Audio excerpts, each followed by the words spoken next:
نظم اور غزل میں سے ہوتے ہیں. تو اس میں تقریباً 2 آپ کے MCQ اس طرح کے ضرور آ جاتے ہیں جو مصنف یا شاعر کے تعارف سے متعلق ہوتے ہیں, اور اس میں عموماً کون سی چیز ہے جو زیادہ پوچھی جاتی ہے, ان کا دور. تو یاد رکھیے گا جتنے بھی مصنفین, جتنے بھی شاعر ہیں, آپ نے ان کا دور اچھی طرح سے یاد کرنا ہے.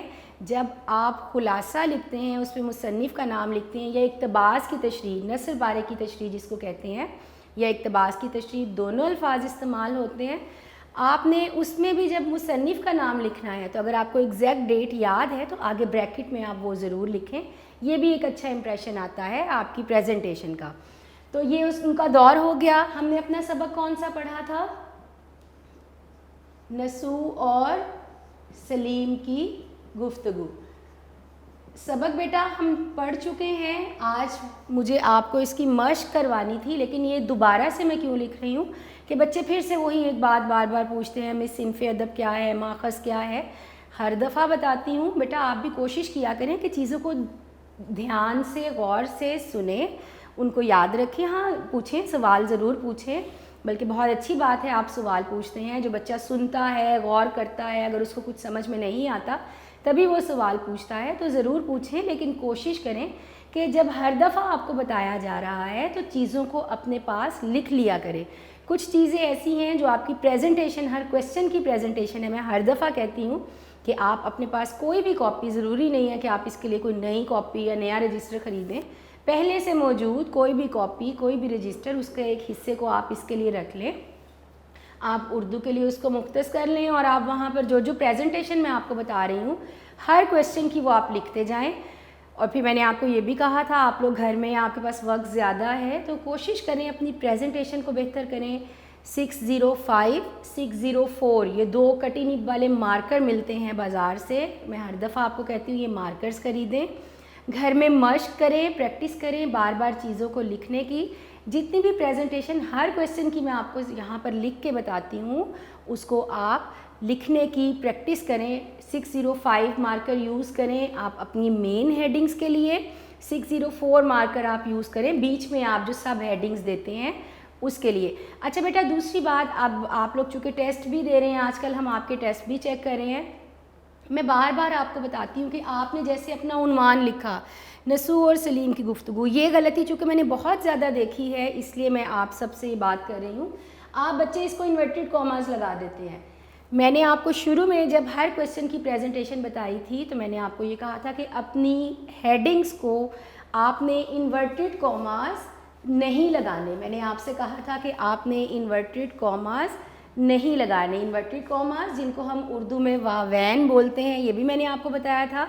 آپ نے اپنی ہیڈنگز کو انورٹڈ کاماز نہیں لگانے, بلکہ آپ نے کیا کرنا ہے, ان کو انڈر لائن کرنا ہے. میں نے آپ کو جس طرح سے 605 مارکر کے بارے میں بتایا, کٹی نب والا جو مارکر ملتا ہے بازار سے, مارکیٹ سے, اس میں ایک مارکر وہ بھی ہے جس کی نب انہوں نے بیچ میں سے کاٹی ہوتی ہے. اس سے کیا ہوتا ہے, جیسے میں نے یہاں پر آپ جو بھی لکھا, میں نے اپنی ہیڈنگ دی, میں نے اس کو انورٹڈ کاماز نہیں لگائے, میں نے اس کو انڈر لائن کیا.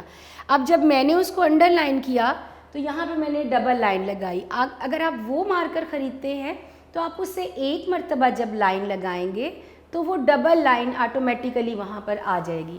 تو یہ چھوٹی چھوٹی ٹپس ہوتی ہیں جن کو سمجھا کریں اپنی پریزنٹیشن کو خوبصورت بنانے کے لیے. میں نے شروع میں بتایا تھا کہ چیزیں آپ نے یاد کر لیں, سب بچوں نے یاد کر لیا, آپ اپنی محنت سے, اپنے اساتذہ کی محنت سے آپ نے چیزوں کو سمجھ لیا, یاد کر لیا, لیکن ظاہری بات ہے آپ وہاں سنائیں گے تو نہیں, آپ تو لکھ کے دکھائیں گے, آپ تو پریزنٹ کریں گے اپنا پیپر. تو پھر آپ کی پریزنٹیشن کو اردو کے پیپر میں بہت زیادہ اہمیت ہے. آپ جتنا خوبصورت اپنا پیپر لکھیں گے, جتنی بہترین پریزنٹیشن کریں گے. مثال کے طور پہ ہجرت نبوی صلی اللہ علیہ وآلہ وسلم ہم نے جو سبق پڑھا, آپ اس کا خلاصہ لکھتے ہیں. جو ایک بچہ لکھے گا اس کی پوری کلاس لکھے گی, اس کا پورا اسکول لکھے گا, پورا لاہور لکھے گا, پورا پنجاب لکھے گا. آپ اس میں کوئی چیز تبدیل تو نہیں کر سکتے. جو بک میں ہمیں دے دیا گیا, جو ایک کہانی کی صورت میں, میں نے بتایا تھا مثالی سبق ہے ہمارا, جب وہ دے دیا گیا تو وہ تو وہی ہم کہانی لکھیں گے تسلسل سے جس طرح سے کتاب میں موجود ہے. آپ نے کیا چینج کیا اس میں, کیوں آپ کو 5 میں سے 4 یا 5 نمبر مل رہے ہیں, کسی اور کو 3 یا 4 نمبر مل رہے ہیں, وہ چیز ہے آپ کی پریزنٹیشن. جتنی خوبصورت پریزنٹیشن ہوگی، جیسے میں یہاں بتاتی ہوں صنف ادب ماخذ، آپ ان چیزوں کو ہیڈنگ بنا کے خلاصہ سے پہلے لکھیں، نثر پارے کی تشریح میں حوالہ متن دیں، خط کشیدہ الفاظ کے معنی کی ہیڈنگ دیں، تو یہ وہ چیزیں ہوتی ہیں جو آپ کی مارکنگ کو بہتر بناتی ہیں۔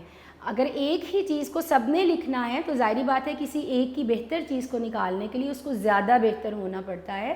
تو بیٹا اپنی پریزنٹیشن کو فوکس کیا کریں اور جو چیزیں میں بتاتی ہوں ان کو دھیان سے اپنے ذہن میں رکھا کریں۔ اپنی ہیڈنگز کو آپ نے انورٹڈ کاماز نہیں لگانے، بلکہ آپ نے اس کو انڈر لائن کرنا ہے۔ یہ چونکہ میں آپ کے ٹیسٹ آج کل چیک کر رہی ہوں تو اس میں نے یہ کامن غلطی دیکھی ہے کہ جو بچے ہیں انہوں نے اپنی ہیڈنگز کو انورٹڈ کاماز لگائے ہیں، تو یہ آپ نے نہیں کرنا، بلکہ آپ نے اپنی ہیڈنگز کو انڈر لائن کرنا ہے۔ جو آپ سب ہیڈنگز بناتے ہیں، جیسے شارٹ آنسر لکھتے ہوئے میں نے آپ کو بتایا تھا سب سے بہترین طریقہ کیا ہے کہ آپ سب ہیڈنگز بنائیں۔ جب آپ سب ہیڈنگز بناتے ہیں تو اس کو نہ تو آپ نے انورٹڈ کاماز لگانے ہیں اور نہ ہی انڈر لائن کرنا ہے، بس آپ نے اپنی لائن کے درمیان میں ایک سب ہیڈنگ بنانی ہے اور نیچے آپ نے اپنا جواب لکھنا ہے۔ تو بیٹا واپس آتے ہیں سبق کی طرف، چونکہ جو غلطیاں میں دیکھ رہی ہوں یا جو مجھ سے کویسچنس پوچھے جاتے ہیں تو میری کوشش ہوتی ہے میں ساتھ ساتھ آپ کو بتاتی چلی جاؤں۔ مصنف ہو گئے ڈپٹی نذیر احمد دہلوی، 1831 سے سن 1912 تک کا ان کا دور ہے۔ نسرور اور سلیم کی گفتگو، یہ ہمارے سبق کا عنوان ہے۔ اچھا، یہ دو چیزیں جن کے بارے میں بار بار آپ پوچھتے ہیں اور میں ہر دفعہ آپ کو بتاتی ہوں، صنف ادب اور ماخذ، یہ وہ دو ہیڈنگز ہیں جو ہم خلاصہ لکھتے ہوئے اپنے پریزنٹیشن کے طور پر استعمال کرتے ہیں۔ بیٹا صنف کہتے ہیں قسم کو،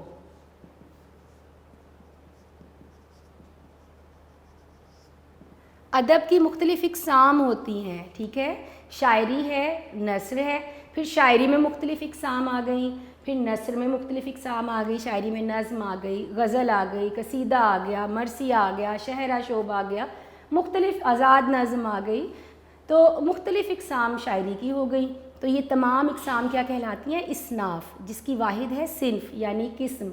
ادب کی مختلف جو اقسام ہیں اس کو صنف کہا جاتا ہے، صاد کے ساتھ، سین کے ساتھ نہیں، صاد کے ساتھ اس کو صنف کہا جاتا ہے۔ نثر آپ پڑھتے ہیں، جیسے اب تک ہم 5ویں سبق تک آ گئے، ہم نے شروع کا اپنا پہلا سبق پڑھا ہجرت نبی صلی اللہ علیہ وآلہ وسلم۔ سب سے پہلے میں نے آپ کو کیا بتایا تھا کہ بیٹا آپ کے جو پہلے 5 اسباق ہیں، میں پھر سے بول رہی ہوں، آپ کے پہلے 5 اسباق، پہلے 5 چیپٹرز اور جو پہلے 5 مصنفین ہیں، یہ اردو ادب کے بہت بڑے نام ہیں، یہ پانچوں جو مصنفین ہیں، اور ان کو کیا کہا جاتا ہے، جو میں نے آپ کو ہر دفعہ بتاتی ہوں ہر چیپٹر کے ساتھ، ارکان خمسہ۔ ارکان رکن کی جمع ایک فرد کو یا ممبر کو کہا جاتا ہے، اور خمسہ کہتے ہیں 5 کو، یعنی وہ 5 افراد جنہوں نے اردو ادب میں بہت خدمات سر انجام دیں، بہت بڑی بڑی کتابیں لکھی، اردو ادب کی بہت خدمت کی، ان کا بہت بڑا نام ہے اردو ادب میں، تو انہیں کس نام سے پکارا جاتا ہے، انہیں کیا لقب دیا گیا؟ ارکان خمسہ کا۔ اور یہ ارکان خمسہ کون ہیں؟ اور یہ آپ سے MCQ کی صورت میں بھی پوچھا جاتا ہے، جیسے آپ کے پہلے 5 چیپٹرز ہیں، آسان بہت رہے گا آپ کے لیے اگر آپ یہ یاد کر لیں، پہلے 5 چیپٹر، پہلے 5 چیپٹر کے جو 5 مصنفین ہیں وہ ارکان خمسہ میں ان کا شمار ہوتا ہے۔ ڈپٹی نذیر احمد دہلوی یہ بھی ارکان خمسہ میں شامل ہوتے ہیں۔ جیسے آپ کو MCQ آتا ہے ڈپٹی نذیر احمد دہلوی کا شمار ہوتا ہے، تو آپ کون سی آپشن پہ ٹک کریں گے؟ ارکان خمسہ پہ۔ اس سے پہلے سب سے پہلا سبق ہم نے پڑھا شبلی نعمانی، وہ بھی ارکان خمسہ میں شامل ہیں۔ مولانا الطاف حسین حالی دوسرا چیپٹر پڑھا، سر سید احمد خان تیسرا چیپٹر، اس کے بعد ہم نے مولانا محمد حسین آزاد اپنا چوتھا چیپٹر، اور 5واں ڈپٹی نذیر احمد دہلوی۔ تو یہ وہ 5 مصنفین ہیں جو کہ ارکان خمسہ میں شامل ہوتے ہیں۔ تو ان کی چونکہ لکھی ہوئی بڑی کتابیں ہیں، اب جیسے میں نے پہلے بتایا تھا 8 تک آپ نے کیا پڑھا، آپ کے پاس بک ہوتی تھی، اس میں چیپٹرز ہوتے تھے، آپ پڑھتے تھے، نہ تو آپ کو اس طرح مصنف کا تعارف دیا جاتا تھا، نہ ہی آپ سے مصنف کے تعارف میں سے سوال دیے جاتے تھے، یعنی آپ کو مصنف کے بارے میں نہیں بتایا جاتا تھا۔ زیادہ سے زیادہ کیا ہے، کسی نظم کے آخر میں بریکٹ میں شاعر کا نام لکھ دیا گیا۔ لیکن یہ چونکہ بڑے مصنفین ہیں، اپنے دور کے بڑے نام ہیں، تو ان کا تعارف بھی آپ کو بتایا گیا ہے، یہ کس طرح کا کام لکھتے تھے، ان کے کام کی خوبیاں بھی آپ کو بتائی گئی ہیں۔ تو بیٹا چونکہ بڑے بڑے مصنفین ہیں، انہوں نے ادب کی مختلف اقسام لکھی، ناول لکھا، ڈرامہ لکھا، سیرت لکھی، سوانح لکھی، مقالہ لکھا، واقعہ نگاری، تمثیل نگاری. یہ تو وہ چیزیں ہیں جو اب تک ہم پڑھ چکے ہیں. پہلا سبق ہجرت نبوی صلی اللہ علیہ وآلہ وسلم سیرت نگاری تھا، میں نے وہاں صنف ادب میں لکھا. تو صنف ادب کیا ہو گیا؟ ادب کی قسم. تو یہ ادب کی کون سی قسم ہے جو ہم پڑھنے جا رہے ہیں، یہ مقصد ہے یہاں پر صنف ادب لکھنے کا. ہجرت نبوی میں نے کیا لکھا، اس کا صنف ادب کیا تھا؟ سیرت نگاری.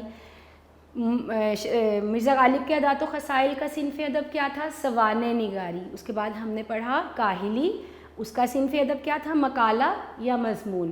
پھر ہم نے پڑھا شاعروں کے لطیفے، اس کا صنف ادب کیا تھا؟ واقعہ نگاری. اب ہم پڑھے ہیں نصوح اور سلیم کی گفتگو، تو اس کا صنف ادب کیا ہے؟ میں نے آپ کو کیا بتایا تھا؟ یہ ناول ہے. یہ کیا ہے؟ ناول ہے.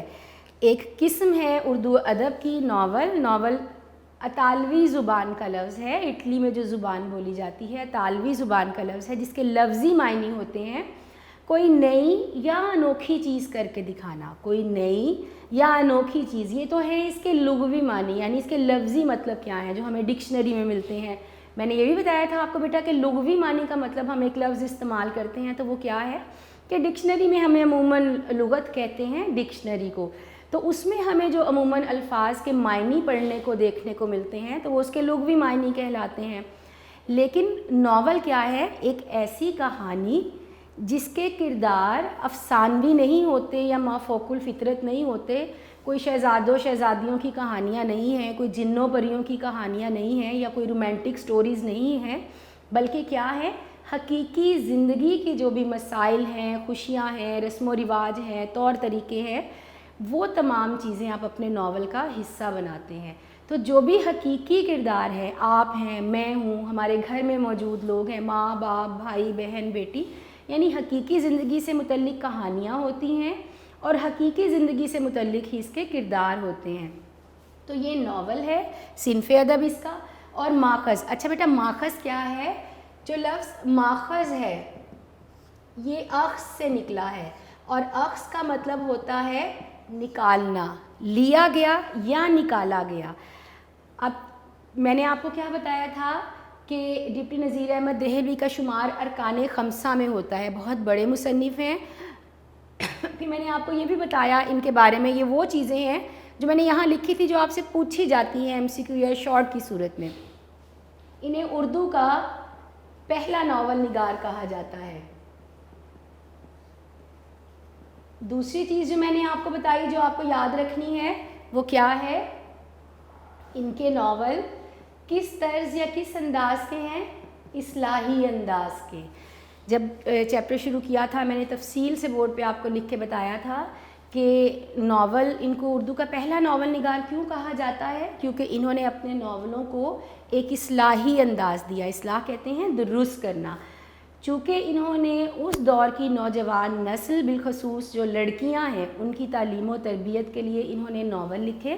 چونکہ جو خواتین ہیں، جو بچیاں ہیں، ظاہری بات ہے انہوں نے پورا گھر چلانا ہے، انہوں نے ایک نسل کی تربیت کرنی ہے، اور ان کی جتنی اچھی تربیت ہوگی وہ خود جتنی تعلیم یافتہ اور سلیقہ شعر ہوں گی اتنا ہی اچھا وہ اپنے گھر کی تعلیم و تربیت کی طرف دھیان دے سکیں گی.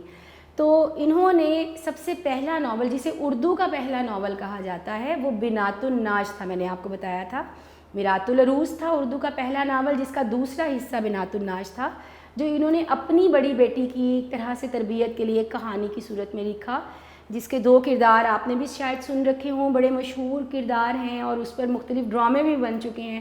اصغری اور اکبری کا آپ نے کردار سنا ہوگا.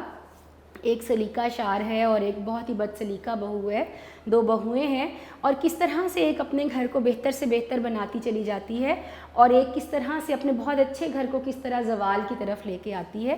تو مقصد ان کا تھا اپنی بیٹی کی تعلیم و تربیت کے لیے، لیکن وہ اتنا پسند کیا گیا اور لوگوں کے مزاج میں، رویوں میں اس قدر تبدیلی آئی کہ پھر انہوں نے اپنے ناول کو اصلاحی انداز دیا تاکہ جس سے وہ نوجوان نسل، نہ صرف لڑکیاں اور لڑکے بھی، برصغیر پاک و ہند اس وقت اس میں چونکہ مختلف تہذیبیں موجود تھیں، مختلف قومیں موجود تھیں، ہندو تھے، مسلمان تھے، یہ تو 2 بڑی قومیں تھیں، انگریز بھی آ گئے. تو جب مختلف کلچر اکٹھے ہو جاتے ہیں تو یہ ایک قدرتی چیز ہے کہ ہم ان کے اثرات لینا شروع کر دیتے ہیں، ہمارے لباس پر، ہماری خوراک پر، ہمارے رسم و رواج پر، ہمارے گھروں پر، ہمارے طور طریقوں پر وہ اثرات آنا شروع ہو جاتے ہیں۔ ہندوؤں میں رہ کے ان کی بہت سی چیزیں ہم نے ان کی رسمیں اپنائیں، کچھ ہمارے تصورات ان میں بھی ہندوؤں میں بھی گئے۔ تو جب مختلف قوم میں مختلف کلچرز اکٹھے رہتے ہیں تو یہ ایک نیچرل سی چیز ہے، قدرتی سی بات ہے کہ وہ ایک دوسرے کی چیزیں اڈاپٹ کرنا شروع کر دیتے ہیں۔ تو اس دور میں انگریز بھی تھے، ہندو بھی تھے، جب بہت سے کلچر مل گئے تو نوجوان نسل بہت زیادہ برے حالات کا شکار ہوتی چلی جا رہی تھی، اور خاص طور پر ادب اس طرح کا لکھا جانے لگا تھا اس دور میں، شاعری اس طرح کی جا رہی تھی، نثر اس طرح کی لکھی جا رہی تھی جس میں رومانوی کہانیاں، رومانٹک سٹوریز جس کو کہتے ہیں، جو غیر اخلاقی غیر مہذب چیزیں ہیں وہ لکھی جا رہی تھی، جس کا اثر کس پر ہو رہا تھا؟ نئی نوجوان نسل پر، اس کو پڑھنے والوں پر۔ تو اس دور میں پھر ڈپٹی نذیر احمد دہلوی نے اپنے ناول کے ذریعے اپنی نئی نوجوان نسل کی اصلاح کا انہوں نے بیڑا اٹھایا، یعنی ارادہ کیا انہوں نے کہ وہ نئی نوجوان نسل کے لیے، ان کی اصلاح کے لیے، ان کی درستی کے لیے ناول لکھیں گے۔ تو ماخذ کون سی انہوں نے ایک بڑی کتاب لکھی، ایک بڑا ناول لکھا، اس کا نام تھا توبۃ النصوح۔ یہ ہے ان کے ناول کا نام، توبۃ النصوح۔ اب ناول تو بہت بڑا ہے، اب آپ کی سلیبس بک ہے، اس میں 10-11 چیپٹرز موجود ہیں، 12 چیپٹرز موجود ہیں، 12 سپوز آپ کے اس بک میں چیپٹرز موجود ہیں حصہ نثر میں۔ اب اگر اس میں پورا ناول آپ کو دے دیں توبۃ النصوح، تو وہ ناول اتنا بڑا ہے کہ وہ پورا ناول آپ کی اس کتاب کو کئی گنا بڑھا لیں تو وہ ناول بنتا ہے۔ تو ظاہری بات ہے پورا ناول تو آپ کو نہیں پڑھایا جا سکتا۔ تو کیا کیا گیا، آپ کو ایک تو اس مصنف کے بارے میں بتانے کے لیے کہ ان کا انداز تحریر کیسا تھا، یہ بتانے کے لیے کہ ناول کیا ہوتا ہے، اور تیسرا چونکہ اس میں بھی یہی بتایا گیا ہے، آپ بچوں کے لیے ایک پیغام ہے آپ کے لیے بھی کہ اچھی عادات اپنانا، اچھی تعلیم و تربیت، اولاد کی اچھی تربیت، اس کے کیا اثرات ہوتے ہیں، اور جن کی تربیت بری ہو ان کا کیا حال ہے، اور جن کی تربیت اچھی ہے ان کا کیا حال ہوتا ہے۔ تو ایک چھوٹا سا حصہ لے کر اس ناول میں سے آپ کی کتاب میں شامل کیا گیا، اور اس میں چونکہ نصوح باپ ہے، سلیم بیٹا ہے، وہ حصہ ہے جس میں دونوں باپ بیٹا آپس میں بات چیت کر رہے ہیں، تو اسی مناسبت سے اس کو عنوان کیا دے دیا، نصوح اور سلیم کی گفتگو۔ یہ ناول کا نام نہیں ہے، ناول کا نام کیا ہے، توبۃ النصوح، یہ ڈپٹی نذیر احمد کا ناول ہے۔ تو ماخذ جہاں سے یہ سبق نکالا گیا، ٹھیک ہے، ناول ہے، یہاں میں نے کیا لکھا، عکس کرنا، لینا یا نکالنا، تو کہاں سے نکالا گیا نصوح اور سلیم کی گفتگو، آپ کا جو چیپٹر ہے یہ کہاں سے لیا گیا ہے، ان کے ناول توبۃ النصوح سے۔ تو جس بڑی کتاب سے آپ کا یہ چھوٹا سبق لیا گیا ہے، مصنف کی جس بڑی کتاب سے، وہ اس کا ماخذ کہلاتا ہے۔ تو اب آپ کو سمجھ میں آ گیا ہوگا کہ ماخذ کیا ہوتا ہے اور صنف ادب کیا ہوتا ہے۔ چونکہ بار بار مجھ سے بچوں نے پوچھا تھا تو اس لیے میں نے پھر سے تفصیل سے بتا دیا ہے، تو آپ اب اس کو یاد رکھیے گا، اچھی طرح سے سمجھ لیجئے گا کہ مصنف کی وہ بڑی کتاب جس میں سے آپ کے یہ سلیبس بک کا جو سبق ہے، یہ ایک چھوٹا حصہ نکالا گیا ہے، یہ اس کا ماخذ ہے، کیونکہ ماخذ کا مطلب ہوتا ہے عکس کرنا، لیا گیا، نکالا گیا۔ تو اب یقیناً آپ کو سمجھ میں آ گیا ہوگا کہ صنف ادب اور ماخذ اس کا کیا ہے۔ تو مصنف کا نام یاد رکھیے گا، ان کا دور، آپ کے سبق کا عنوان، صنف ادب اور ماخذ، یہ دو چیزیں ہم کہاں پہ لکھتے ہیں، جب ہم اپنا خلاصہ لکھتے ہیں اس میں ہم یہ ہیڈنگ کے طور پر، پریزنٹیشن کے طور پر یہ 2-3 ہیڈنگز دیتے ہیں، مصنف کا نام، صنف ادب اور اس کا ماخذ۔ جب آپ نثر پارے کی تشریح کرتے ہیں تو پھر آپ کیا لکھتے ہیں، یہ دو چیزیں جو ہیں یہ ہم اپنے نثر پارے کی تشریح میں لکھتے ہیں، مصنف کا نام اور سبق کا عنوان۔ اس میں دو چیزیں پھر ہم اور ایڈ کر لیتے ہیں، خط کشیدہ الفاظ کے معنی اور اس کے بعد تشریح۔ تو یہ تمام چیزیں جب آپ اچھی طرح سے یاد رکھیں گے تو یہ آپ کی پریزنٹیشن کا حصہ ہیں، چونکہ تو یہ آپ کی پریکٹس میں آتی چلی جائیں گی۔ تو ڈپٹی نذیر احمد دہلوی مصنف ہیں، 1831 سے 1912 تک کا دور ہے، سبق کا عنوان ہے نصوح اور سلیم کی گفتگو، اور صنف ادب کے اعتبار سے ادب کی کون سی قسم آپ نے پڑھی، ناول پڑھا آپ نے۔ ماخذ کون سا بڑا ناول ہے یہ ان کے ناول کا نام کیا ہے جہاں سے یہ حصہ لیا گیا جو آپ کی بک میں شامل کیا گیا، توبۃ النسو. تو اب آپ کو سمجھ میں آ گیا ہوگا کہ ماخذ کیا ہے اور صنف ادب کیا ہے. ارکان خمسہ میں ایک تو ان کا شمار ہوتا ہے. انہیں اردو کا پہلا ناول نگار کہا جاتا ہے. اصلاحی انداز کے ان کے ناول تھے. خان بہادر، شمس العلماء،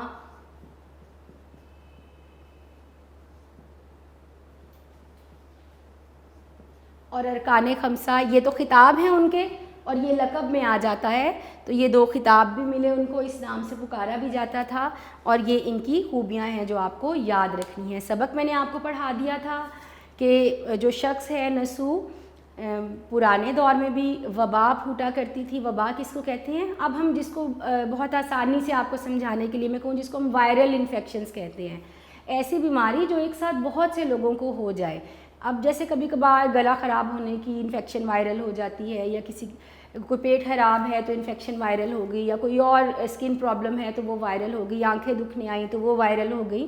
تو اب چونکہ سائنس نے بڑی ترقی کر لی ہے، آپ کے پاس میڈیکل کی بہت سی سہولیات ہیں، ڈاکٹرز ہیں، ادویات ہیں، لیکن پرانے دور میں جو اب جن بیماریوں کو ہم معمولی سمجھتے ہیں، چونکہ علاج معالجے کی بہتر سہولیات میسر نہیں ہوتی تھیں، کوئی اچھے ڈاکٹرز نہیں ہوتے تھے، تو جو چھوٹی چھوٹی بیماریاں اب ہم جن کو سمجھتے ہیں وہ ایک وبا کی صورت اختیار کر جاتی تھیں. ایک ساتھ بہت سے لوگ انفیکٹڈ ہوتے تھے، اس کا شکار ہوتے تھے، اور نتیجتاً بہت سی اموات ہوتی تھیں. تو وبائیں جیسے آج کل یہ جو کرونا ہے وہ پھیلا ہوا ہے، تو یہ بھی ایک وبا ہے جو ایک ساتھ بہت سے لوگوں کو انفیکٹ کرتی ہے.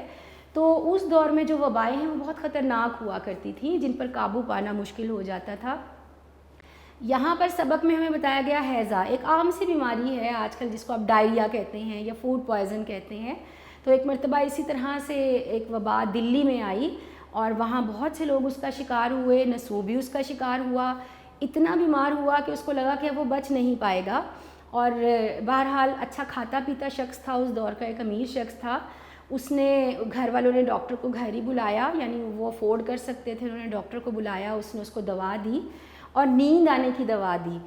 اس کو جب دوا دی گئی وہ گہری نیند سو گیا. اب جب وہ سویا تو اس نے کیا دیکھا؟ خواب دیکھا. اور خواب میں کیا دیکھا؟ عاقبت کا منظر دیکھا کہ وہ اللہ کے حضور کھڑا ہے، اور اس کے ہاتھ میں اس کا نامہ اعمال ہے، اور وہ اس طرح کا نہیں ہے کہ جس پر وہ فخر کر سکے، بلکہ وہ شرمندہ ہے، اور جس میں سب سے زیادہ اس کی بڑی غلطی کیا ہے؟ اس کی اولاد کی تربیت.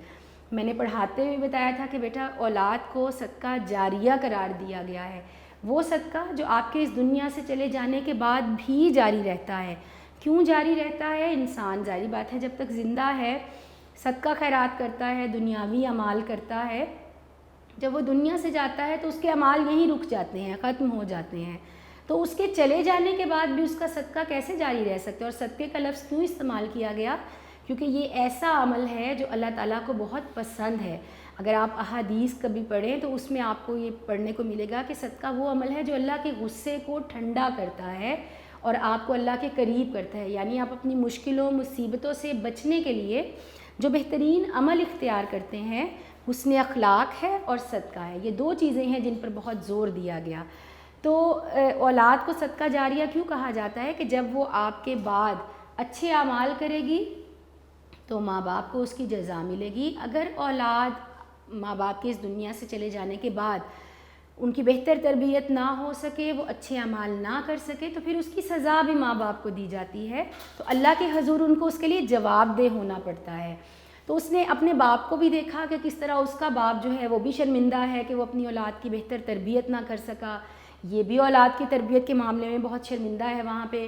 تو پھر جب ٹھیک ہو گیا نیند سے، جب وہ جاگا، اس کی آنکھ کھلی، تو اس نے اپنی بیوی کو بلایا، اس کو سارا خواب سنایا، اور پھر دونوں نے یہ ارادہ کیا کہ اب وہ دونوں اپنے بچوں کی دوبارہ سے تربیت کریں گے. میں نے تب آپ کو تفصیل سے بتایا تھا اس کے 3 بیٹے تھے. یہ سلیم ہے، پھر اس سے بڑا ایک ہے، اور پھر اس سے بڑا ایک ہے. میں نے آپ کو بتایا تھا کلیم اور مرزا ظاہردار بیگ اور کلیم، یا انٹر میں آپ کا ایک سبق بھی موجود ہے. تو کس طرح سے وہ اپنے چھوٹے بیٹے سلیم سے ابتدا کرتا ہے، اس سے بات چیت کرتا ہے. اس پوری بات چیت سے متعلق آپ کا یہ سبق تھا جو ہم پڑھ چکے. اس میں جو جو چیزیں آئیں میں آپ کو تفصیل سے ساتھ ساتھ بورڈ پہ لکھ کے بتاتی گئی. تو چونکہ دونوں باپ اور بیٹے کے درمیان بات چیت اور گفتگو جتنی ہوئی وہ آپ کے سبق میں موجود ہے، تو اسی مناسبت سے اس کا عنوان ہے نسو اور سلیم کی گفتگو. تو بیٹا یہ مصنف کے متعلق، چیپٹر کے متعلق صنف ادب ماخذ آج میں نے پھر بہت تفصیل سے سمجھا دیا ہے، یقیناً اب آپ کو سمجھ میں آ گیا ہوگا، اس کو یاد رکھیے گا۔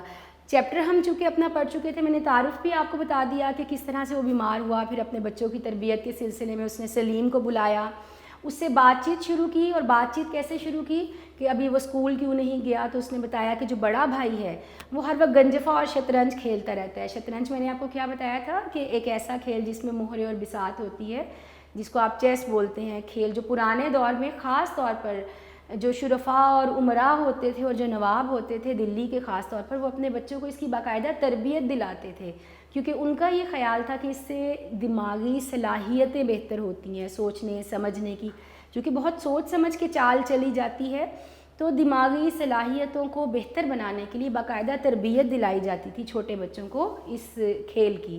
اور گنجفہ جس کو آپ تاش کا کھیل کہتے ہیں، پرانے دور میں یہ گول پتے ہوتے تھے، 96 پتے ہوتے تھے، 96، جس سے یہ کھیل کھیلا جاتا تھا۔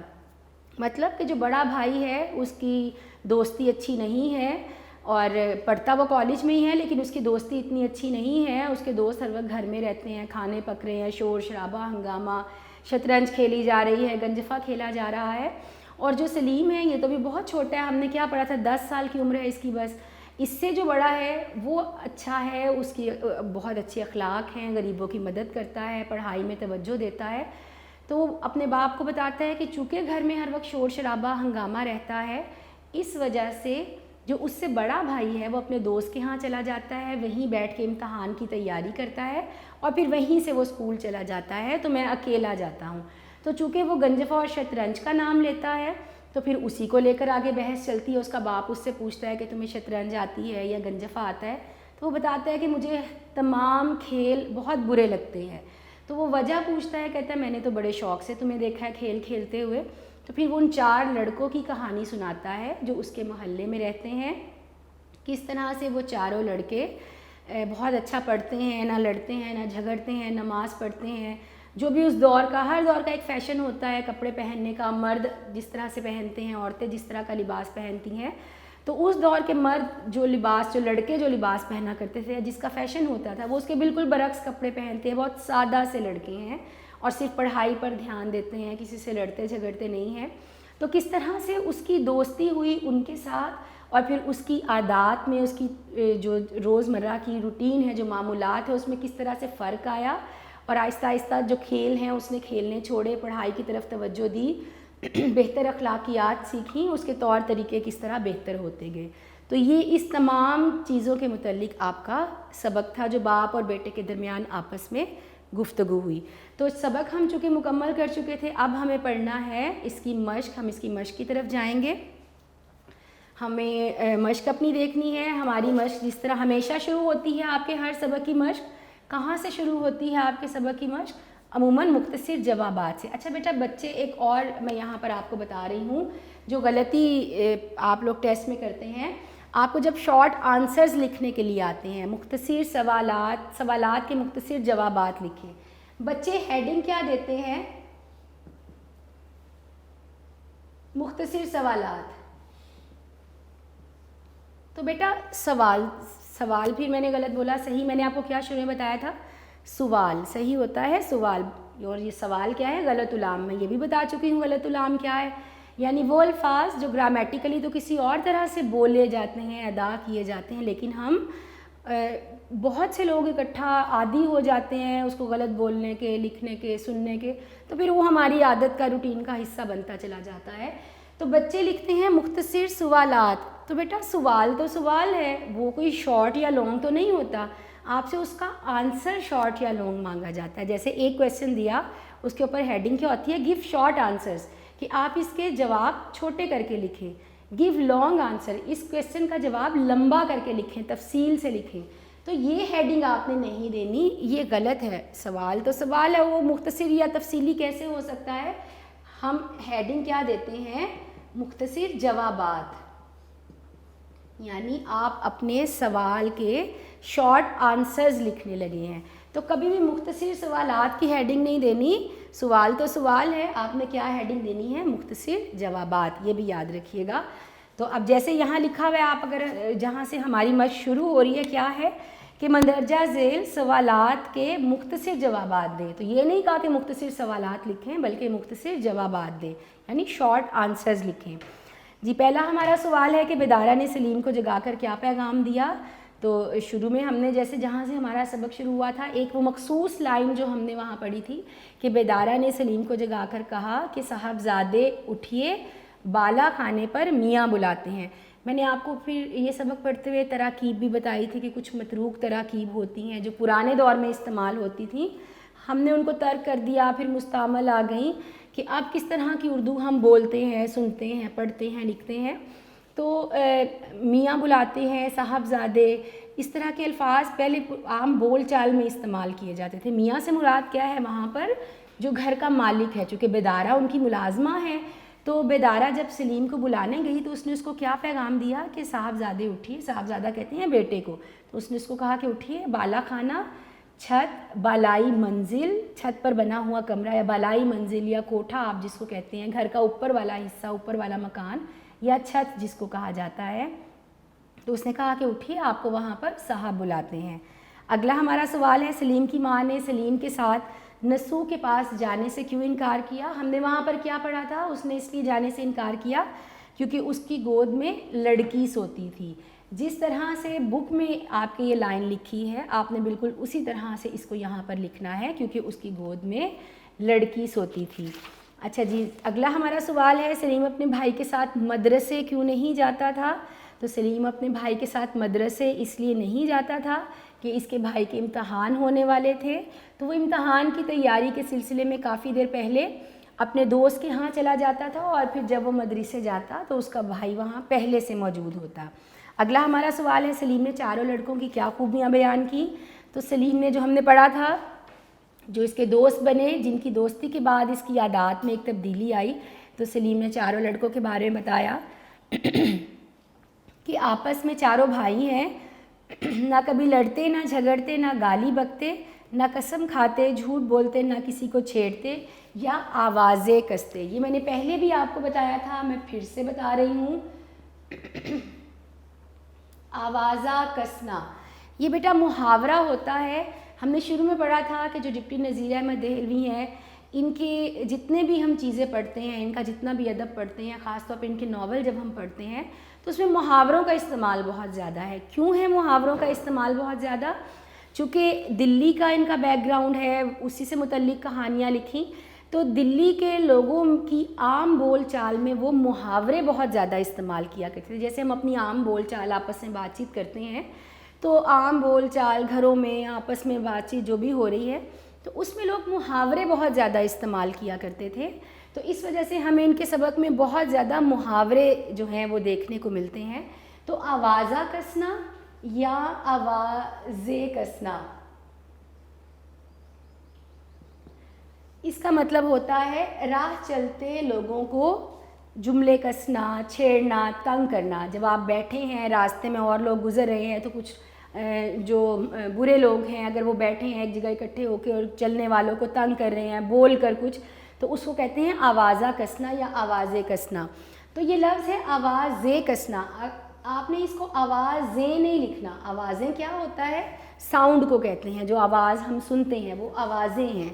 یہ ہے آوازیں کسنا. یہاں املا کا آپ نے بہت خیال رکھنا ہے, یہاں بڑی یہ آئے گی, اس طرح سے آپ نے نہیں لکھنا. یہ آپ کا درست ہے آوازیں کسنا یعنی راہ چلتے لوگوں کو تنگ کرنا. تو اس کی املا کا آپ خاص خیال رکھیے گا, یہ غلطی آپ نے نہیں کرنی. اگلا ہمارا سوال ہے حضرت بھی کون تھی اور انہوں نے سلیم کو کیا نصیحت کی. حضرت بھی ان چاروں بھائیوں کی نانی تھی. انہوں نے سلیم کو کیا نصیحت کی تھی کہ اپنے سے بڑا جو بھی مل جائے چاہے جان پہچان ہو یا نہ ہو اس کو سلام ضرور کیا کرتے ہیں. اور یہاں تک بیٹا ہماری جو مشق کے مختصر جوابات ہیں وہ یہاں تک تھے جو ہم نے پڑھ لیے. ابھی ویسے ہماری مشق جو ہے وہ رہتی ہے جو ہم آگے پڑھیں گے, لیکن چونکہ ابھی لیکچر کا وقت جو ہے وہ ختم ہو رہا ہے تو ابھی یہیں پہ ہم اپنا لیکچر ختم کریں گے. اگلا لیکچر جب ہم اپنا شروع کریں گے تو جہاں پہ ہم نے اپنی یہ مشق چھوڑی ہے مختصر جوابات پہ, یہیں سے آگے سے اب پھر ہم اپنا لیکچر شروع کریں گے. تب تک بیٹا ان تمام چیزوں کو یاد رکھا کریں، کوشش کیا کریں جو اس طرح کی چیزیں میں آپ کو بتاتی ہوں آپ ان کو اپنی کاپی پر، اپنے رجسٹر پر یا کسی پیج پر لکھ لیا کریں، تاکہ آپ کو جب بھی کچھ سمجھ میں نہ آئے تو آپ وہاں سے دیکھ سکیں۔ تو تب تک کے لیے اپنا خیال رکھیے گا، بہت شکریہ۔ اگلے لیکچر میں ہم اپنی مشق کو دوبارہ سے مکمل کریں گے۔ اللہ حافظ۔